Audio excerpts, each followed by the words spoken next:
Just a quick update, the Patreon page is now live. The link will be down below if you want to check it out. You'll have access to all of my betting packages and much more. Thanks again for all the support, but for now, let's get into the video. Yo, what's up guys, we're back. We're going to be doing another breakdown prediction video. This one's going to be UFC Leon Edwards Belal Muhammad, and the card overall is a decent card. It's not going to be as good as that UFC 259 card that we just came off of. Great card, did pretty good on the predictions there, so looking to keep it going here moving forward. And that first fight of the night, Jason Witt taking on Matheus Semelsberger. This is kind of a low level fight. We got two guys that have a couple fights in the UFC. I think Witt has two, Semelsberger has one fight. And Semelsberger picked up that win over Carlton Minus, and he has won 4 fights in a row, but he's only 7-2. Not really an experienced guy. Hasn't really fought anyone of note. He has some questionable losses as well. If you look at his record, he was knocked out by a 0-0 fighter in 2018. He was also submitted by a guy that's 3-4 in 2017. So it's been a little bit, but those guys are not very high-level guys, and he was getting finished by them. But Semelsberger is probably the superior athlete in this fight. He has the more power, and I expect him to try to be more counter-oriented in this fight, look for pull counters. He isn't super technical on the feet.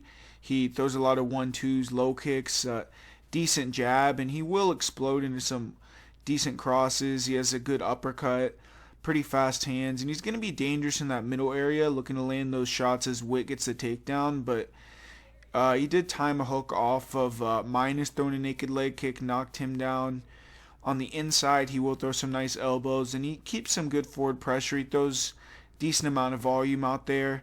He doesn't really set his kicks up the best, though, and he isn't really like a super dangerous striker, in my opinion. He's dangerous in moments, but I feel like he's definitely kind of green, and he's not a very good grappler. His grappling is going to be tested here. He's a football player who I think he did have some wrestling background, but his wrestling just doesn't look very good. He's been taken down in the clinch. He's been taken down with wrestling shots on the legs, and he's a strong athlete. He'll try to use his movement, time counters when fighters are shooting in, and when fighters get in on his legs or get him against the cage, they're able to get him down pretty easily.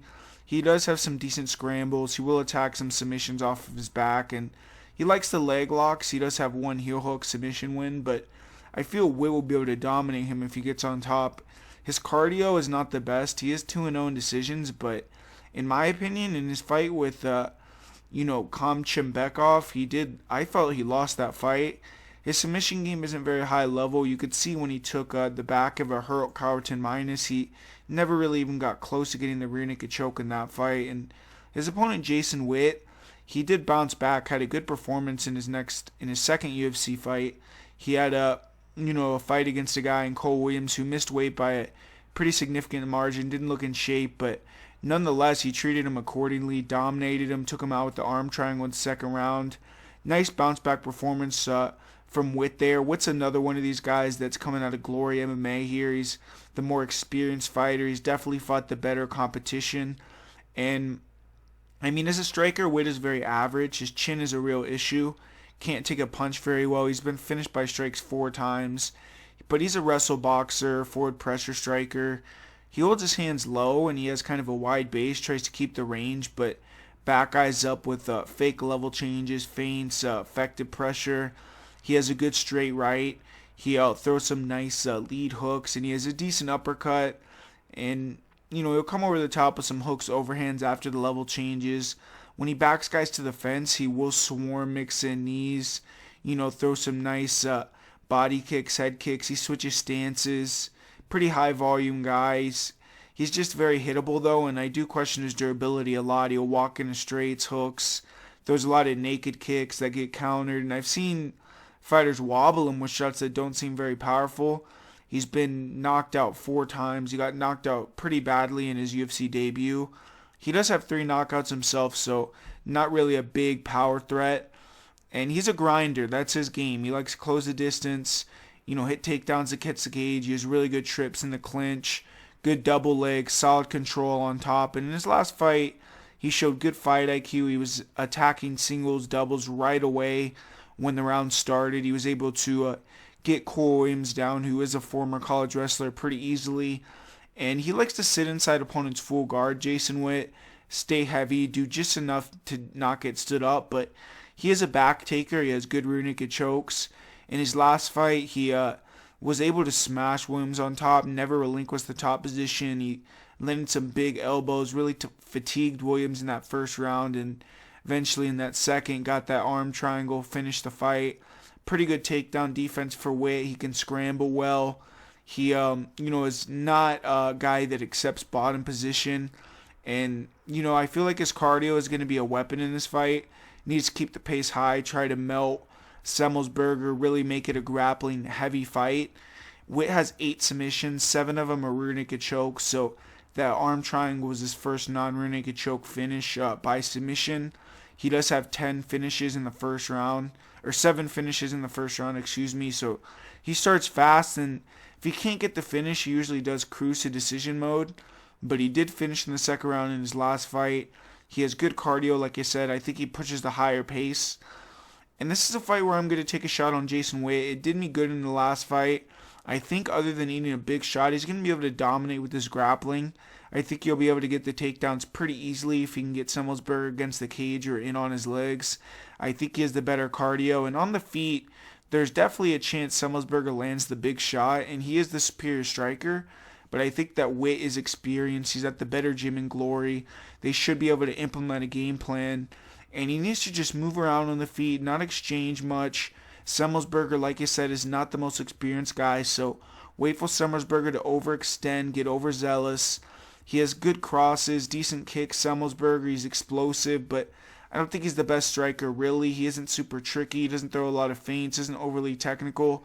I just see Witt being able to time that level change eventually, get it to the mat, handle business. I've seen lesser guys take down Semelsberger, control him for the whole round, get him tired, win dominant decisions. And I feel like, not dominant decisions, win the round dominantly.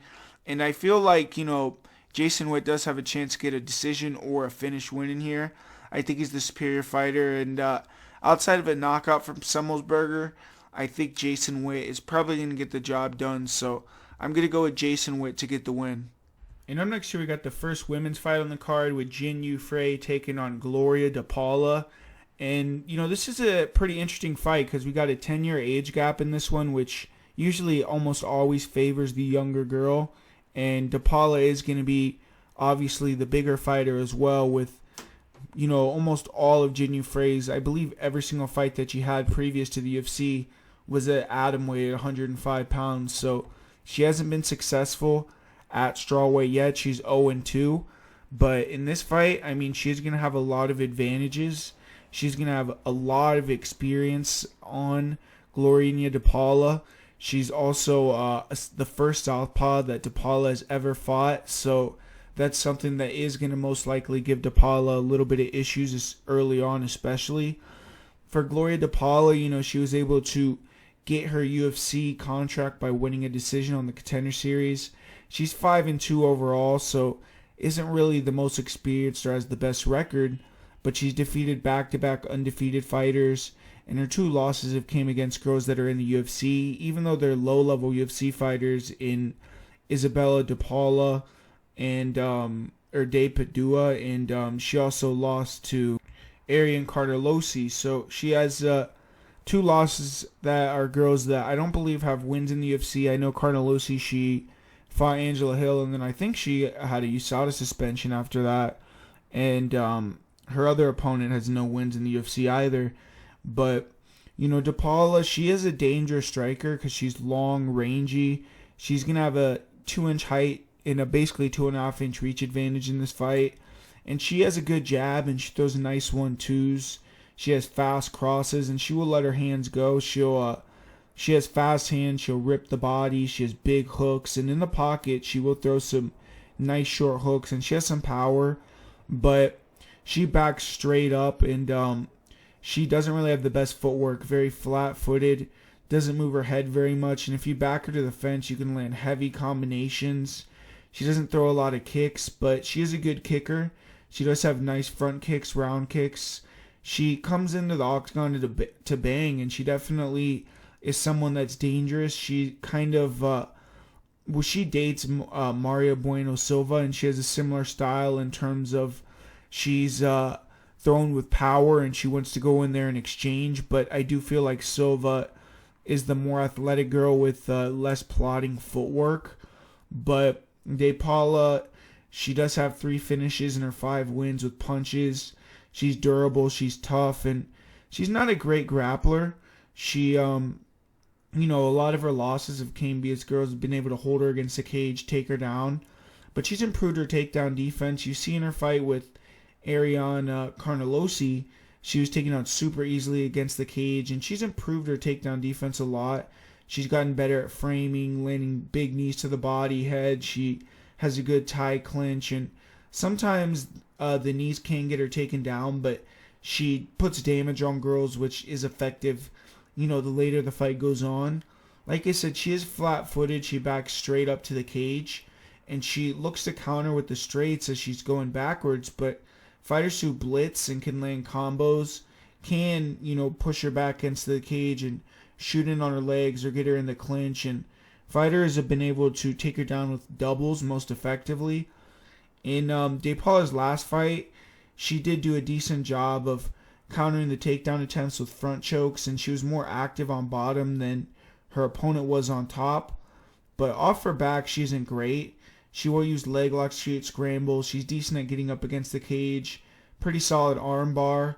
That last girl that she fought was a judoka, and she just really, if you look at a lot of her previous fights as well, she wasn't a great jiu-jitsu girl, and she wasn't very experienced or a very good fighter. So to me, that wasn't a great win there for Gloria De Paula.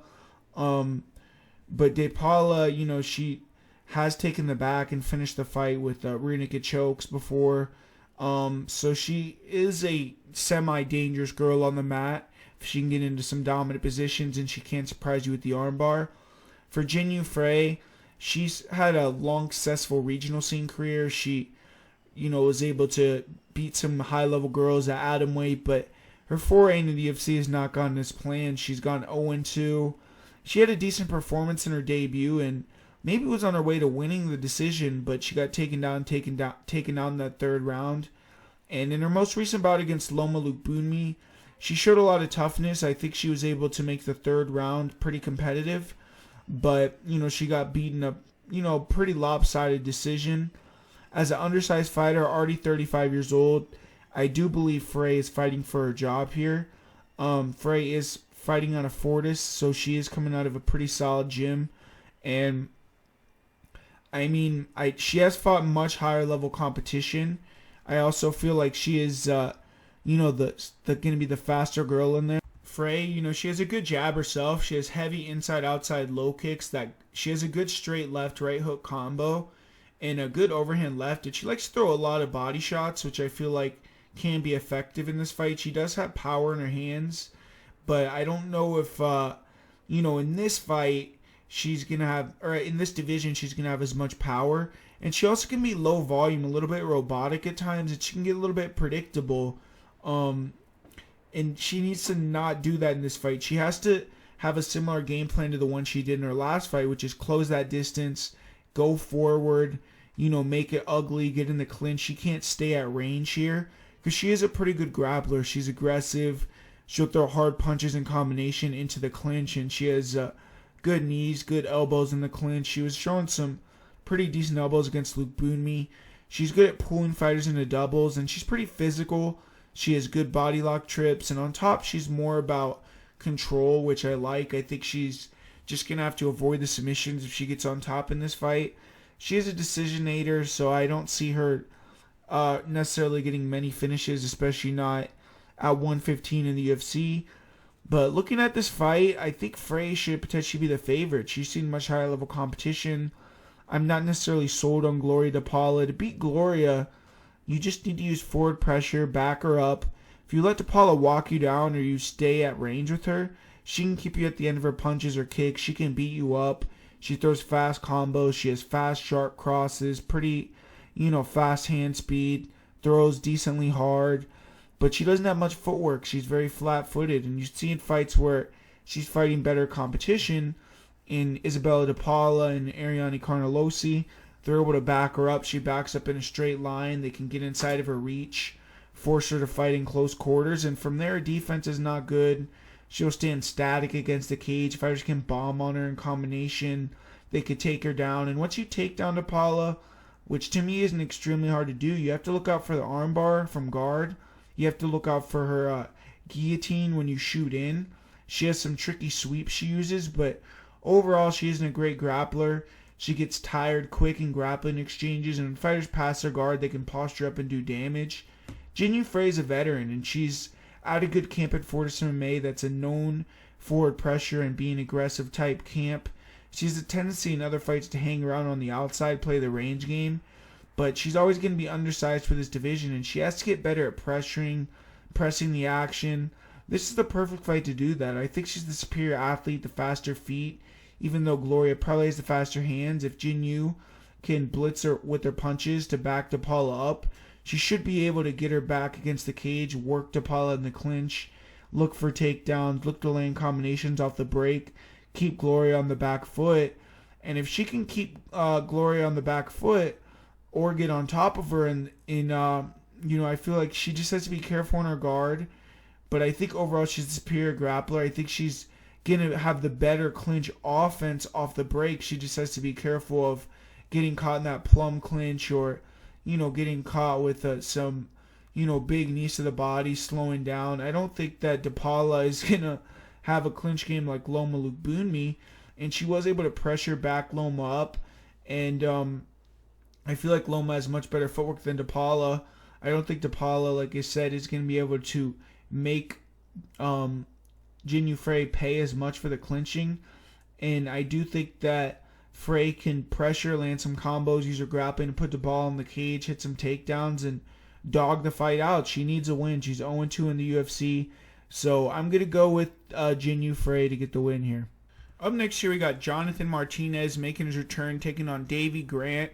And looking at this fight, man, I think this is a great matchup for a guy like Jonathan Martinez to show off, potentially get a nice knockout here, because you have a guy in Davey Grant who super aggressive, forward pressure. He's a decent striker, but he throws a lot of wide shots, wide hooks, uppercuts. He leads with the uppercut a lot. He doesn't really throw a lot of straight punches. He throws a lot of naked kicks as well, which can be countered. And Jonathan Martinez is more of a sniper. He's southpaw. He throws front knees, straight punches down the pipe. He has good movement. He's rangy. He's going to have the length advantage here by a little bit. And he's going to have the big kicking advantage, in my opinion. He has that nasty left kick that he throws, round kicks up the middle, front kicks up the middle, high kicks. And he's just much more dynamic, in my opinion. I think Davey Grant's going to be trying to use his forward pressure to back Martinez up, get him against the cage, try to get him tired, take him down, and maybe exploit his grappling a little bit, which we did see in the Andrei Sukumtov fight. But Martinez has grown leaps and bounds since then. If he, comes in missing weight again, then maybe that's going to be an issue in terms of that. But I don't think he's going to have many issues in the fight, man. I think he's going to be able to control the distance, snipe Davey Grant as he tries to get on the inside. I feel like Jonathan Martinez has been fighting guys that are, better, more technical strikers than Davey Grant and taking them out. And guys like Tomas Almeida and Andre Ewell, I believe he won that fight, even though the judges didn't give him the win. Davey Grant, I don't feel like he's been fighting very frequently. He has been fighting very good competition. I mean, the guy went to war with a guy like Martin Day. He was getting dropped by Martin Day. He's, gotten dropped by guys that are non-strikers like Manny Bermudez. And I just feel like the straight shots, the counters off the leg kicks are really going to cause Davey Grant a lot of issues. I don't see Grant being super effective with his wrestling. He's, a decent wrestling, but he's a guy from the UK. Jonathan Martinez has been able to show that he can defend the wrestling of a fighter like Frankie Saenz, college wrestlers. So I don't necessarily think Davey Grant's going to have a lot of success with that. And I just think Jonathan Martinez is going to be able to style on him on the feet, be a superior striker, and maybe even get a a finish here. I think that he's just going to be the better guy everywhere. Even if it goes to the ground, I think it's going to be because Martinez hurts him, gets on top, and if Martinez is on top, I think that he'll be able to be safe, do damage. So I'm going to go with Jonathan Martinez, and I feel like he's a pretty confident pick here. Up next here, man, this is a great fight. I feel like this could be a potential fight of the night here with Charles Jourdain taking on Marcelo, Rojo. And Charles Jourdain, he's been underwhelming since joining the UFC. I mean, entered as a hot prospect, but he's gotten 1-2-1 to start his UFC career. So, I mean, not been very good. And he was a huge favorite in his last fight against Josh Culibao, but dropped the ball, man. He was only able to get a draw. In my opinion, Culibao deserved to win that fight. But Jourdain is getting another fight here against a fighter who's he's favored heavily against, and people think he should beat. He's a young, athletic, flashy striker. He has a lot of room to grow and get better. He's only 24 years old, so we should see him, continue to improve, evolve. He's a good, athletic, rangy striker. He has some good low kicks and a decent jab, but he has a really good straight right hand. That's probably his best shot. He can close a lot of distance with it. He throws a nice right hook to the body, to a right hook to the head. And he'll also throw a right hook to the body, to a left hook to the head, or a right hook to the body, to a high kick. So he really likes to start a lot of his combinations with that lead or with that right hook. He has a decent overhand right. He'll mix some spinning back fists into his combinations, and he's very fast with his spins, with his flying knees. So he's a super dynamic guy. He likes to throw body shots on opponents, try to wear them down. He pushes the pace. He's a tough guy. He doesn't break, and definitely has a lot of good forward pressure. But, defensively, he's not the best. I mean, we saw in his fight with Josh Culibao, he wasn't checking the low kicks, ate a lot of leg kicks. He was getting caught with those straight shots. He was lunging in, being very, very aggressive. Even you see that in other fights, even where he's fighting like the Korean Superboy, things like that. He's just not closing the distance in a smart way, getting cracked with crosses, getting cracked with hooks. He even got dropped a couple times in his UFC career. So, he hasn't necessarily been the most defensively sound. He's definitely a hittable guy, but he's just someone that, tries to explode, find these crazy finishes. He's a dangerous guy, 7 knockouts, and his grappling has always been his weak point. I mean, he's shown poor takedown defense against singles, doubles.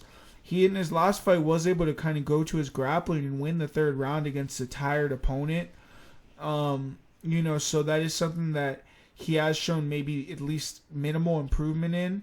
But, besides having good front chokes, I don't think he's necessarily going to be super dangerous against many people on the ground. Maybe against Marcelo Rojo, because Rojo's he's usually a guy that fights at 135. If he can get on top, maybe he could posture and beat him up. But I'm not even sure that's going to be, feasible for him in here. But he does have 3 submission victories, and he's never been finished. So he's a guy that's very durable, very tough. He's dangerous, and he's going to be there for 3 rounds. He's going to have the cardio as well. So those are things that are good for Charles Jourdain. And Marcelo Rojo, he's attempting to make his UFC debut for the second time. And the UFC must have a lot of faith in these guys, because he was scheduled to fight Raoni Barcelos. He got COVID a couple weeks back. Now he's fighting another dangerous guy in Charles Jourdain. And he's an interim gym fighter. He's dangerous. His last 6 wins are first round finishes. I think they were all via knockout. I'm not sure. Maybe he has a couple submissions mixed in there. But Rojo's a good striker. On the feet, he likes to pressure. He switches stances, uses a lot of fakes, feints, and he likes to, play with the lead hand a lot. He is good at using his jab and moving into range for his crosses. He doesn't even necessarily throw the jab to land it. He'll double jab his way into range, then drop the straight shots right in there. He's also good at feigning the lead hand, coming with the right. He likes to throw lead hooks before or after the straights land.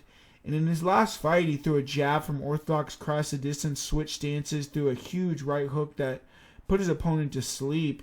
And, definitely has fast hands. He definitely has power. He's good at controlling range, using his reach. And when he can go forward, he's a dangerous guy. He throws hard calf kicks, hard body kicks, head kicks. when fighters pressure him, he can be a little bit hittable. He doesn't move his head as much as I would like. And I've seen fighters use blitzes and drop him with hard body shots. You do have to be wary of his counter punches because he does have the power to put you away. And he has 8 knockouts. All of them are in the first round. Marcelo Rojo, he's not a great grappler. He's dangerous in the clinch. He has a really, really nasty tie clinch. He throws hard knees, big elbows. I've seen him hurt more than one opponent with knees to the head in the clinch. He likes to throw spinning elbows off the break. He doesn't have good takedown defense, though. I mean, Jourdain Castaneda was able to exploit that. He shot in on him, hit some super easy doubles. Ro's active with his guard. He throws triangles, arm bars up there.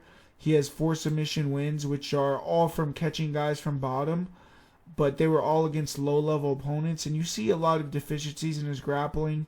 Castaneda was able to pass his guard like butter, locked in an arm triangle pretty easily. He's been submitted in all 4 of his losses, or in 4 of his losses, and he doesn't do very well in fights go past round 1. He's only 4-5 in that scenario. But his cardio actually looks pretty good, and he does train out of Mexico, so I don't think he's necessarily going to slow down. He had that camp where he was suspected to fight a guy like Raoni Barcelo, so I think he's going to be probably in good shape here. And this is going to be a badass fight in my opinion because both these guys have never been finished on the feet, and they're bangers, man. They have power, they're dangerous, they switch stance. I mean, Charles Jourdain is obviously more wild in terms of he throws those jump knees, he throws the spinning attacks, he throws a lot more variations of kicks. But I think Rojo is the better boxer. I think he's going to try to pressure, chop with the low kicks, and stay in Jourdain's face, force him to exchange a lot. The thing that I don't really like about Rojo is that he's coming in here up a weight class, and I've seen him hurt with strikes in the past, but he's never been finished. He has good recoverability. He's training with guys like Brandon Moreno over there at Entrim Gym, and I feel like Rojo is going to be the guy winning most of the exchanges, throwing the better strikes. I think he's going to hurt Charles Jourdain with the low kicks potentially, and I think his counter punches are going to be there for Rojo against a guy like Charles Jourdain that opens up in a lot of his fights. I'm just worried about Charles Jourdain landing that one shot, finishing him, because I do feel like this could be one of those fights where Rojo's dominating the fight, winning every second, and then all of a sudden he gets knocked out, flash KO'd. So that's a possibility. I don't necessarily see Charles Jourdain going for takedowns. He has no takedowns in the UFC. If he does do that, maybe he'll be able to get some takedowns and, dominate on top with his size and just, he might be the superior grappler, but I can't bank on that. And, man, I mean, this is a tough fight for me to call. It's kind of a close fight in my opinion, so I'm just going to go with the underdog. Charles Jourdain, he's been very underwhelming throughout his career. So I'm going to take Marcelo Rojo to go in there and get the win in this one, probably by decision. In this next fight, we got 2 grapplers in Yahya taking on Ray Rodriguez. For Yahya, I mean, he's making his walk to the UFC cage for the 17th time, so a lot of people should know about him by now. He has an 11-4, 1-1 record, coming off a draw, and he's been very successful in the UFC. I mean, he's usually the underdog, but in this fight, he's the big favorite. To me, that line is a little bit off because Yahya is 36. He hasn't won since 2018. But he did have a good performance in his last fight. It was kind of the quintessential Yahya fight where he started super quickly, gassed out, dropped that third round 10-8. But, that was against a guy named Enrique Barzola who was dropping down from 145 pounds, was a big guy for the division, a very successful guy at 45s. And Yahya was able to give him everything he wanted and dominated the first couple of rounds. So it was actually, in my opinion, one of the better performances from Hani in a long time. And his opponent, Ray Rodriguez, he needs to bounce back here because he's a long-time veteran. He finally got the chance to make the UFC walk, but got taken out real quickly by Brian Kelleher. Took the fight on short notice. Obviously, Kelleher is no slouch. But unfortunately for him, he got caught in a guillotine in the first minute of the fight. He also lost to Tony Gravely on the Contender Series, so this is the third chance he's getting to try to get a win under the UFC banner. And if he doesn't, I think he's probably going to be cut here. But Rodriguez, he's probably the better striker. He's the better athlete. He stands tall, so he could throw fluid kicks out there. He could throw them quickly. He has some decent 1-2s, and he throws some okay hands in the pocket. He throws some nice round kicks. He likes the pressure, and he throws some nice elbows, knees in the clinch. But he doesn't have great defense. I mean, he tends to lean back with his hands low. He, if you can feint the level changes, like Tony Gravely was feinting the level changes, and Ray was really biting super hard, and then he was coming over the top with big shots, rocking Rodriguez. I don't necessarily think Yahya is quite as explosive or as quick as a guy like Tony Gravely, but he is a guy that's implemented that type of game plan in the past. Rodriguez isn't a big power guy. He only has 3 knockouts. He does have a finish over a guy in Jimmy Flick, who some people could say is maybe a similar fighter to Hani Yahya, but Flick is a flyweight who's had a lot of durability issues, so I don't necessarily think that's 100% similar. And Ray Rodriguez is a solid submission grappler.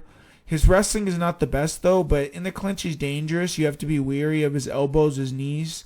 But he stands tall, and his double leg defense is not great. Against the cage, in the clinch, he doesn't have the best defense there. He has good get-ups against the cage and off his back. He can hit some guard subs against low-level guys, some sweeps, but he's been submitted multiple times. He was finished with ground and pound against Tony Gravely. In his last fight, he got caught with the quick guillotine. He does have decent scrambling ability. He has good cardio. He could wrestle a little bit. And when he gets on top, he likes to attack arm triangles, good front chokes, and he likes to take the back. And if you look at this fight, I mean, obviously his path to victory is going to be try to extend the fight, try to keep it on the feet as much as he can, make Hani really work for the takedowns if he does get the takedown. If he gets taken down, be very calm. Don't try to, explode out of a bad position.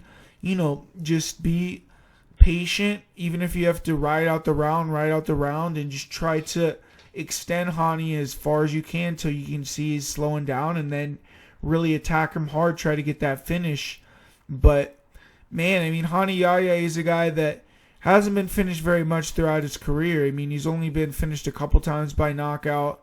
I think he's only been submitted one time in his entire career. If Rodriguez pulled off a submission here, that'd be extremely impressive. And Yahya just has that real nice single leg.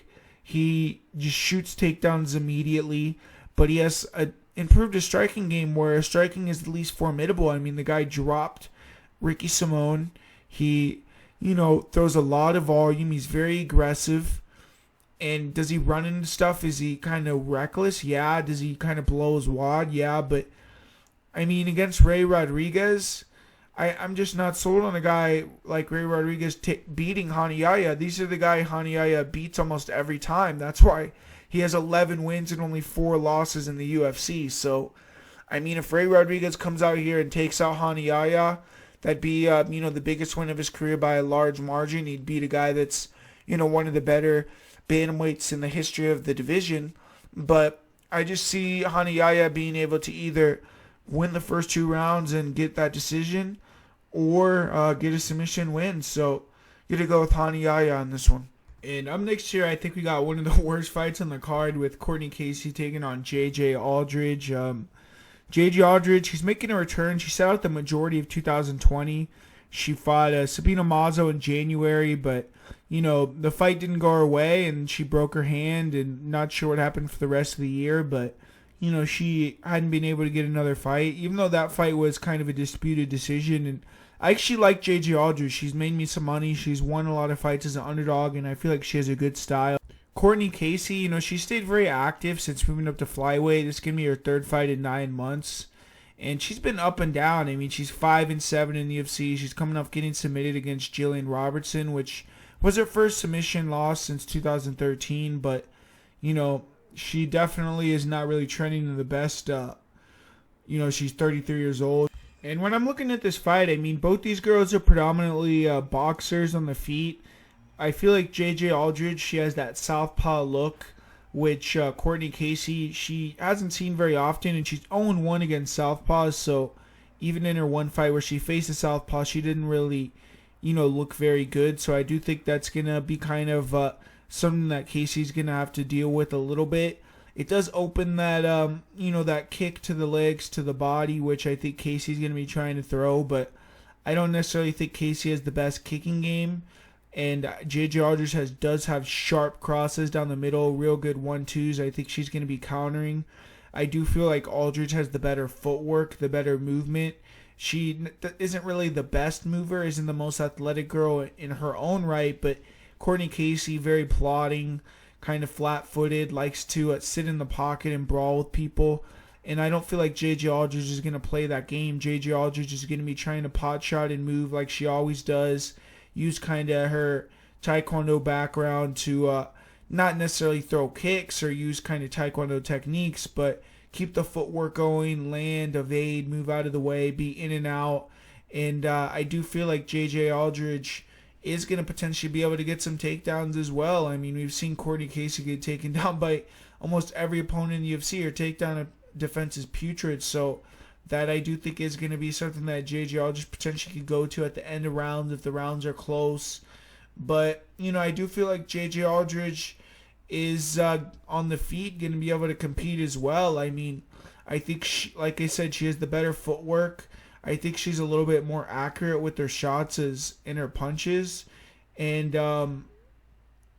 she's had some durability issues, but I feel like Cortney Casey isn't a girl that's really going to be able to exploit that. We haven't seen Cortney Casey really hurt that many girls on the feet.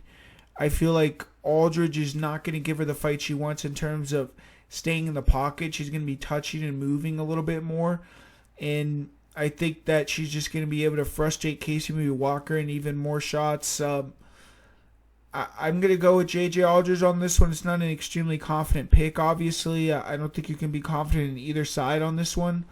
But Cortney Casey being 33 years old, she, I don't know. I don't feel like she is going to be able to keep up with J.J. Aldrich's movement. I think that Aldrich is going to be moving, landing the better shots. I think Casey's going to be missing a lot. And I just think Aldrich is going to be able to win the rounds.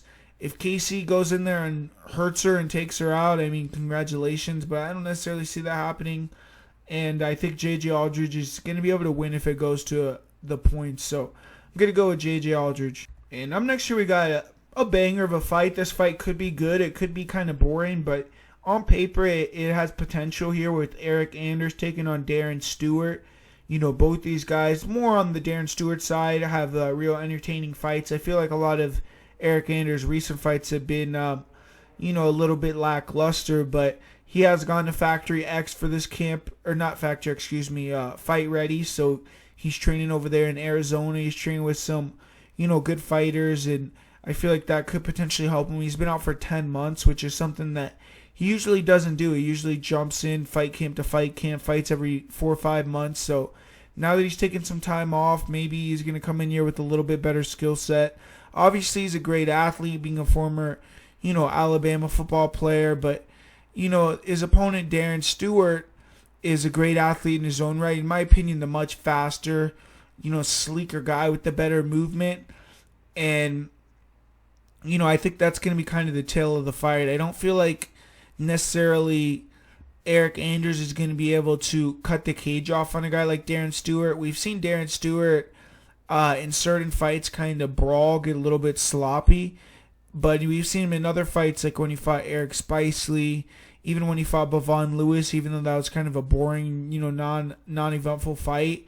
He can move. He has good movement. He's fast. He can be in and out with his footwork. Real nice jab. And I feel like against Eryk Anders, who's kind of slow, plodding, doesn't cut the cage off very well, and wants to just kind of either get you into a striking exchange in the pocket, line you up with that straight left hand, that left high kick, or, clinch you against the cage and try to take you down. If Stewart can just use his jab, try to touch Eryk Anders' move, maybe walk him into some shots. If Eryk Anders gets in a clinch, use his superior clinch offense with those knees, with those elbows, because Eryk Anders doesn't really do a lot with this clinch. and make Anders pay for being in that clinch with you. Then separate. Don't stay in that clinch and let him tire you out. Don't let him walk you down and get you against the cage and palm on you with that left hand. And you should be able to either win on points or get a finish. It's very tough to finish a guy like Eryk Anders, though, so I think it's going to be tough to do that. I don't necessarily see Darren Stewart or Eryk Anders really being successful going for takedowns and getting takedowns. I think it's going to be a striking fight. It's hard to really have trust in either guy, in my opinion, because even though Darren Stewart, I think, is the superior fighter, Eryk Anders is a guy that has power. Darren Stewart's been known to kind of get in brawls a little bit, and if he gets a little bit dumb with Anders, maybe Anders could tag him up, but Anders isn't a guy that's necessarily, I'm saying he has power, but that's just kind of because I'm looking at his frame, how he looks. He hasn't necessarily knocked anyone out or really, gone in there and start someone, and he's the much more hittable guy. So I think that he's just going to walk into the jabs, walk into the crosses. If he tries to get in the clinch, I think Stewart's going to have the superior firepower there. Don't think he's going to be effective with the takedowns, so got to go with Darren Stewart in this fight. And this is a good fight right here with Matheus Nicolau making his return in the UFC. He's going to be taking on Manel Kape, who had a real lackluster debut. I mean, he laid a dud in that fight, but props to him. He's jumping right back on the horse a little bit over a month later. And they threw him into the deep end of the division, man. They threw him in there with Alejandro Pantoja and just wasn't able to he wasn't able to swim with the Sharks. But he's in another intriguing matchup here with the former top prospect in Matheus Nicolau. And Kape's moved over to AKA. He's been training there for a while, and that should help his wrestling. And obviously, him fighting in the United States, this is going to be his second fight in the U.S. now.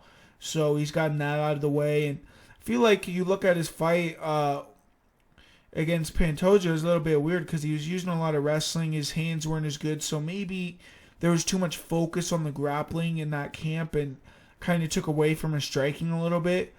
But Kape is blazing fast, man. He's super aggressive with his forward pressure, and he likes to draw shots out in return with straights, with hooks, pull counters. He has real good speed, slipping and ripping ability, and he has big power, and he has good blitzes, good kicks. So he's a guy that puts on a pace too. In most of his fights, he pressures, has good cardio, good recoverability, but he doesn't check low kicks, which is something that Matheus Nicolau needs to go to. He needs to throw a lot of leg kicks early and often.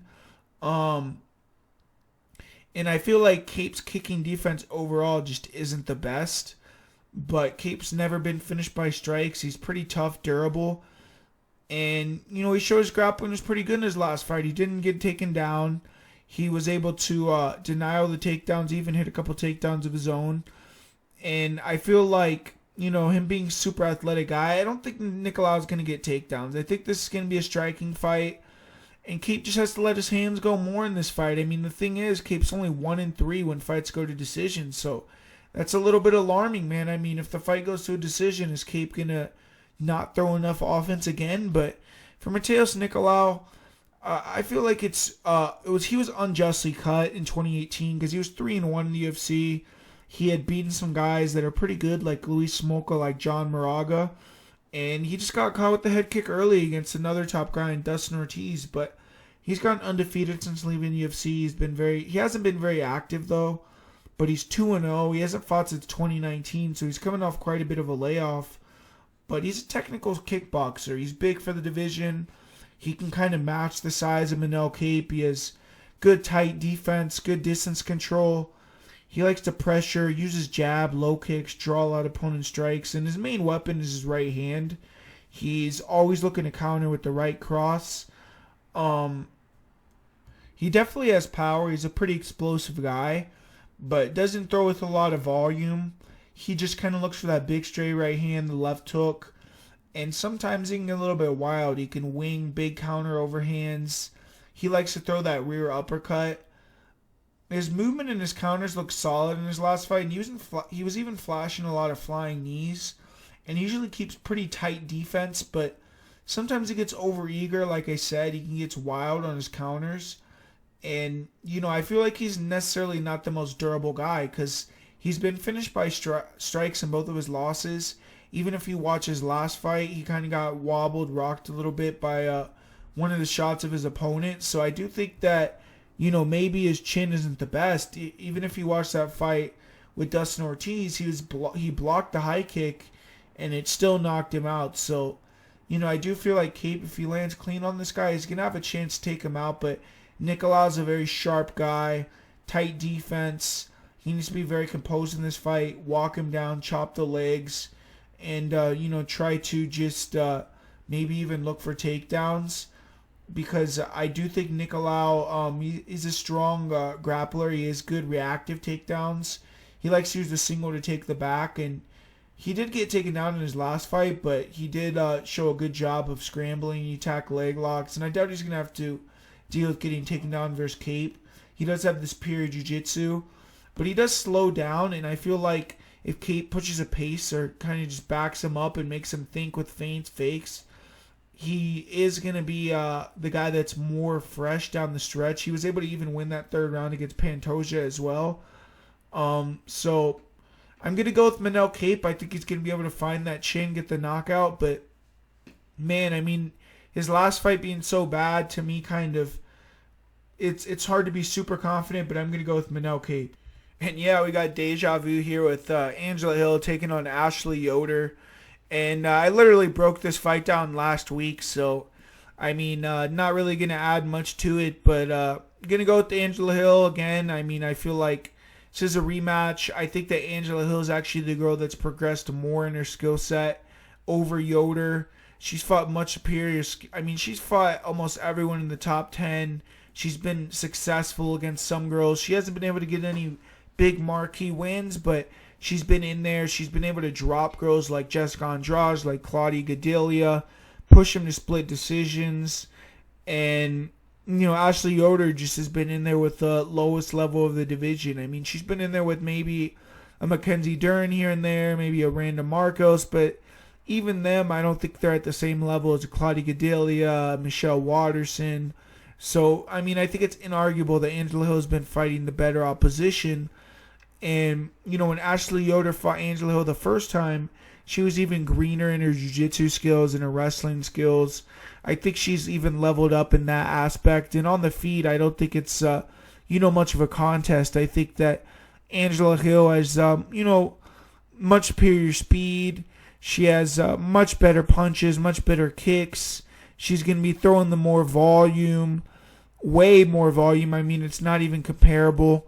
She is kind of a girl that gets hit a lot, but, I feel like she's going to be landing the way harder, better shots.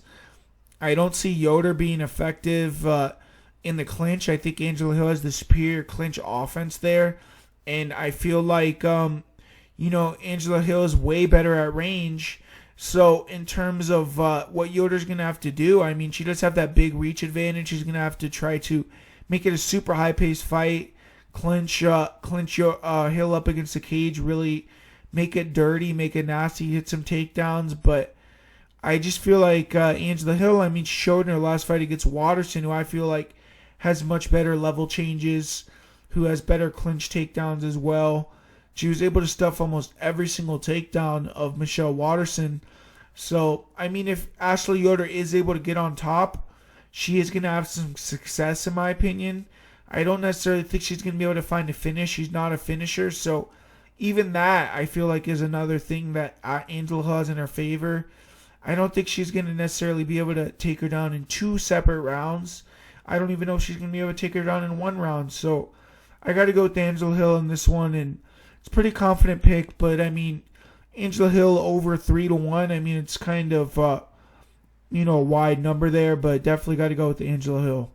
And I'm not sure we got another fight that has potential to be fight of the night, man, with Dynamite Dan Ige taking on Gavin Tucker.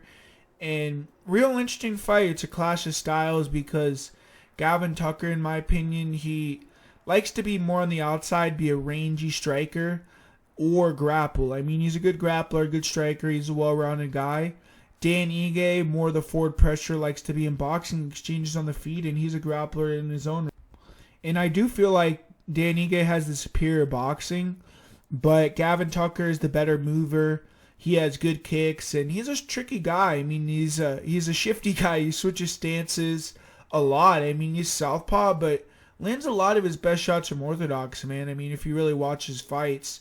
And, he's shown a good grappling game in his last few fights. But really what Gavin Tucker, in my opinion, likes to do, I mean, he will sit down, throw some longer combinations sometimes, try to back guys up, but he doesn't really like getting pressure, doesn't like being in the pocket, which is where Dan Ige kind of thrives. So that's going to be the battle here. If Gavin Tucker can pot shot, land these big punches, like he likes to land a lot of lead hooks or, rear hooks, uppercuts, just like one two-shot combinations, touch guys, move out of the way, and not getting these elongated exchanges, because I don't feel like he necessarily has the greatest cardio, and I think he likes to pace himself in that way where he throws 1-2 shots, moves out of the way, takes a breath. Maybe if you close the distance again, he likes to grab you, get you in the clinch, push you against the cage, work for a takedown. And in his last few fights, I mean, he's been fighting guys like Billy Q, Sungwoo Choi, Justin James, who notoriously aren't really good grapplers, some of them don't have good gas tanks, so he's been able to exploit their weaknesses. Like with Justin James, for instance, he, almost got finished in that first round, but survived, peppered him down the stretch, took him out, so he showed that, he can cook someone that's not necessarily a guy with the best gas tank, but I don't think he's going to cook a guy like Dan Ige. Then, if you watch his fight with Sungwoo Choi, Choi is obviously a long, rangy kickboxer, so he was able to close the distance, dominate the clinch, take him down in the clinch, eventually took his back, got the rear naked choke.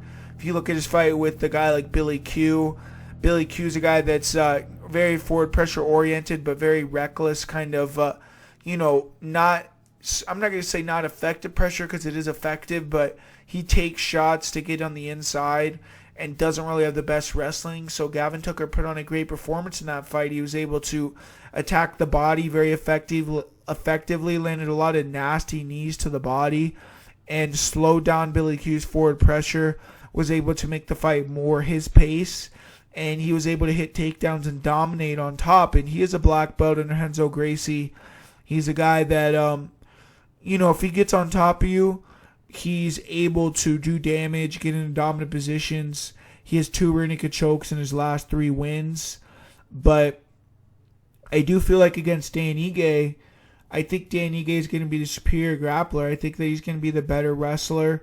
We've seen him against guys, in my opinion, who are better grapplers than Gavin Tucker, like Mirsad Bektik, who, a lot of people want to act like Mirsad Bektik isn't a good fighter, but I mean, the guy has good wins. He's beaten fighters like Ricardo Lamas, and, he has some of the best takedowns and takedown offense in that division. He's very big, he's strong, very fast level changes. He's a superior athlete to Gavin Tucker, and I feel like he's a better wrestler, and Ige was able to negate most of Mirsad Bektik's takedowns. I will say when Ige gets taken down, he does kind of like to stay on his back, look for submissions, look for sweeps, and against Tucker, he needs to try to work back up to his feet as quickly as possible, not let him rest. But Ige is going to be the superior boxer. He has a 5-inch reach advantage, which in my opinion is going to be something that he really needs to utilize. Use that jab, back Tucker up, use the crosses, and try to touch him on the outside to work to get into the clinch, make him work, go for takedowns. And I feel like Tucker, he's been able to win a lot of his recent fights because he's been able to not bail himself out with the takedown, but get the takedowns, get time on top, tire the guy out, put some damage on him. But if you see a fight with, for instance, with like Rick Glenn, when he can't get the takedowns and he's getting pressured, he gets very tired. He starts to get desperate with his takedowns. Fighters can get on top, do damage, and I didn't really feel like Gavin Tucker was the best off of his back against Rick Glenn. So this is the fight that I do think could go either way, because Tucker, if he's able to, use his pot shot from the outside, like the front knees, the shift stance strikes, and touch Ige and move and not let Ige get in, inside, maybe even get a takedown or two, and, control on top for a round, he could steal a decision. But I think Ige is going to be the guy that's coming forward, that on the feet, if they exchange more, and Tucker can't get the takedowns, Ige's going to start to land the better, bigger shots and really get in the face of Tucker and make him kind of look more defensive. And I feel like if Ige gets on top, he's going to be able to do more damage than if Tucker gets on top of Ige. So I also feel like Ige as well, he's been fighting much higher level competition, and he has kind of a mean streak about him. He wants this, so I think he's the younger guy. I think he's going to be able to push harder down the stretch with the better cardio as well. So I'm going to go with Dan Ige in this one to get a hard-fought win. Man, talk about coin flip fights in my opinion. Misha Cirkunov versus Ryan Spann. See a lot of people with a lot of confidence in a guy like Misha Cirkunov, but I don't necessarily, have the same confidence in Misha. I mean, Misha Cirkunov is a guy that he's 34 years old, so he's a little bit on the older side. He's been out almost a year and a half. He's coming off a torn bicep, so he's had a pretty bad injury. So, I mean, he's coming off a layoff as well. And he's been finished 5 times. I mean, the guy's been submitted twice. He's been knocked out 3 times. He doesn't really battle back from adversity very well. I mean, you could say in his last fight against Jimmy Crute, he was able to get the sweep. But to me, that was because Crute got super overzealous with the ground and pound. I mean, if he was a little bit more composed, he could have got the finish in that one against Misha. But Misha showed, he's a veteran. He's improved a lot, and he was able to get a nasty Peruvian necktie. And talking about a guy that lacks composure, I mean, look at Ryan Spann in his last fight. He's dominating Johnny Walker. He's dropping him multiple times at range, but he decides to shoot in on a takedown against the cage, keep his head in the same position, and, get elbowed into oblivion. Even though I do think a lot of those shots were to the back of the head, it's not a good look. I mean, that's happened to him multiple times. His fight IQ at times just isn't very good, so that's something every time you look at a Ryan Spann fight, even though, in my opinion, I mean, on the feet, he's the much faster guy, better footwork. I believe that his reach is incorrect. I think that he actually has an 82 or 83-inch reach, something crazy like that. So he's going to have a very significant reach advantage in this fight. And I think he's much, faster. His hands are, I think Misha's a little bit boxy. I mean, Misha's a good southpaw. He, has a good left kick, good straight left down the middle. He, throws hard. And if he lands on Ryan Spann, Spann's another guy that's shown to be a little bit chinny. But I do think Ryan Spann is a lot more durable than Misha Cirkunov, because Misha Cirkunov, we've seen him turned off with, shots like that one punch against Volkan Ozdemir. We've seen him knocked out against Johnny Walker with that big flying knee. And Ryan Spann, he more usually gets finished by elbows against the cage at range. I mean, he's shown a decent chin. And I do feel like he's the much superior striker. He's going to have the big reach advantage, like I said. He comes forward, and he doesn't throw a lot of kicks, which I like, because Misha's really diligent about catching kicks or timing kicks and getting takedowns. So the fact that Spann is more of a, only hands only, in my opinion, is actually an advantage in this fight. And I think Spann is going to be able to line up the 1-2s, the rear uppercuts, the big shots. And Misha, I don't know if he's going to be able to take that firepower from a guy like Ryan Spann. As far as the grappling goes, I mean, Misha is the superior grappler, but both guys can grapple. Both guys have good takedown defense. We've seen, a guy like Ryan Spann go against some decent grapplers like Luis Henrique, like Devin Clark, and be able to get the victories in those fights. And I do feel like both those guys are more explosive than a guy like Misha Cirkunov. Misha Cirkunov sometimes can, show some explosiveness and fire in with a big blitz and get a takedown or land a big shot, hurt you. But more often than not, he's kind of a guy that's slow and steady, looking to either time a perfect entry in on the legs or catch a kick, take you down. He's not super explosive. And I mean, when I initially saw this matchup, I was thinking that I was going to be, pretty heavy on Misha Cirkunov. I thought that, he's just probably the smarter guy. He's going to be able to maybe implement his game plan and get the takedown. But after looking at the fight, I mean, watching a few of Misha's fights, he can accept being at range a little bit. He can strike a little bit in certain fights. And I do feel like Ryan Spann, he's a good grappler in terms of he has good defensive grappling. You're going to have to chain wrestle to take him down. He's not going to throw a lot of naked kicks that you could just catch and get takedowns off of like Jimmy Crute did or, a lot of his other opponents. And the thing about Ryan Spann is he has a decent game off his back. He's real long. He's hard to kind of posture up and land ground and pound off. He has good sweeps. He's able to attack the front chokes. He has a nasty guillotine. And if he gets on top of Misha Cirkunov, I think he's going to be able to do more damage than Misha can do to Ryan Spann outside of Misha finding that submission. If you look at Ryan Spann's career, he's only been submitted by Robert Drysdale. He's one of the best jiu-jitsu guys that's ever fought in MMA. So in my opinion, Misha's not even on that level. And that fight was at 185 where Ryan Spann was killing himself to make the weight. I feel like since he's gotten to 205, he's looked much better. He's 9-2, and his loss against Johnny Walker, he was dominating the fight, close getting the finish, and he got knocked out with those elbows. And against Carl Roberson, he got knocked out with those same elbows. So he just needs to avoid that. I think at range, he's going to be the much better fighter. I think Cirkunov is going to struggle to time an entry into this guy. And if he does take him down, I think Spann can work back up to his feet, avoid getting submitted. Misha's last 7 fights have all ended in the first round. He's 34 years old.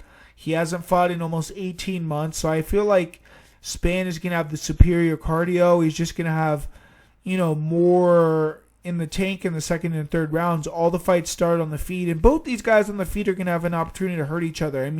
Misha has that nice left kick, the left straight, good hooks on the inside. He has power, but I just feel like Spann is more explosive, more dynamic, way faster, better movement, better range, in terms of his reach as well. So I'm going to go with Ryan Spann to come in here and bounce back at the knockout. It's a close fight, but I'm going to go with Ryan Spann. And finally here, we got the main event. We got Leon Rocky Edwards taking on Belal Muhammad. Really intriguing fight. Great fight for being on short notice. It was unfortunate, they couldn't get that Leon Edwards versus Khamzat Chimaev fight on. And obviously Leon was supposed to take on Tyron Woodley as well. So, he's kind of been struggling to find opponents in, recent years. But he hasn't fought in over a year and a half. And Belal Muhammad, he's been super active. Both these guys are on hell of a run, man. Leon Edwards, he's won 8 in a row. Belal Muhammad, he's won 8 out of his last 9 fights. But you could argue, both guys haven't really faced elite-level competition in either win streak. So, Leon, he has faced the higher echelon, but neither guy has really fought, a lot of people in the top 10, top 5 of the division. They're kind of still trying to fight for relevance in that aspect. Leon Edwards is kind of getting clowned by all the top guys. No one wants to fight him. And Belal Muhammad, he's jumping in here and taking on a guy that's a name, that's close to a title shot, that not a lot of people want to fight. And, he's getting a big opportunity here. So, it's a big opportunity or big matchup for Belal Muhammad. He kind of has nothing to lose when you look at it in that way. And he's coming off a win just a month ago where he dominated Diego Lima, but did take a lot of leg kicks in that fight. I do kind of wonder about how much he's been training, what his mobility is going to be like in this one, but extremely motivated. If you listen to Belal, you hear him, he's super confident, he's going to be ready to go. He really feels like this is his moment, and he, is ready to show everyone that he can compete with these top 5, championship level guys. But, it's going to be a stiff test against Rocky Edwards, so I'm sure he's gotten better on the, layoff that he's had. He's been training for fight camp. So, it's not like he's just been sitting on the sidelines not doing anything. And he does look like he's in great shape on social media. So, I do feel like Edwards is going to come in here and maybe even look a notch better. And in terms of the matchup, it's going to be pretty obvious what both guys want to do. Leon Edwards, he's going to want to, more keep it at range, or be all the way in or be all the way out type of thing, where he's going to either want to be in the clinch, on top on the ground, or he's going to want to, be at range trying to snipe Muhammad. Muhammad's going to try to keep it in that, close range, try to back Leon Edwards to the fence, keep the pressure right in his face, look for takedowns, make it a super high-paced fight, throw a lot of volume. And that's something that Belal Muhammad has the advantage on Leon Edwards over. He throws a lot more volume. I think he almost throws 2 more strikes per minute. Leon Edwards is more of a guy that he doesn't throw a lot of volume. He likes to snipe you from the outside, touch you, move, be a pot shotter. And both these guys are similar in terms of they don't have overwhelming power. But I do feel like Leon Edwards is the much more technical striker. Belal Muhammad, he does a good job of entering in a range with his jab. He has good level changes that he'll use to close the distance with as well. And he's good at feinting the level changes and, coming in with punches. But he does he doesn't feint a lot. And I feel like it's kind of easy to, time his entries. And I feel like Leon Edwards is going to be, using that jab, the 1-2 all day, which he's very good at. Touching up Belal as he tries to close that distance. Belal isn't a guy that moves his head very much. And I feel like Belal, he needs to try to back Leon Edwards up, because Leon Edwards does kind of have a tendency to back straight up to the cage. And if he could do that, then Belal needs to try to attack the body, attack, left hooks, right hooks, try to catch him as he tries to get off the break, attack the body, level change, chain wrestle, because it's going to be really hard to take down Leon Edwards against the cage. I think he's going to have to really chain wrestle, work for the takedowns, and just try to make Leon really uncomfortable, win on the numbers, and it's going to be a 5-round fight. So, I mean, we've seen Leon Edwards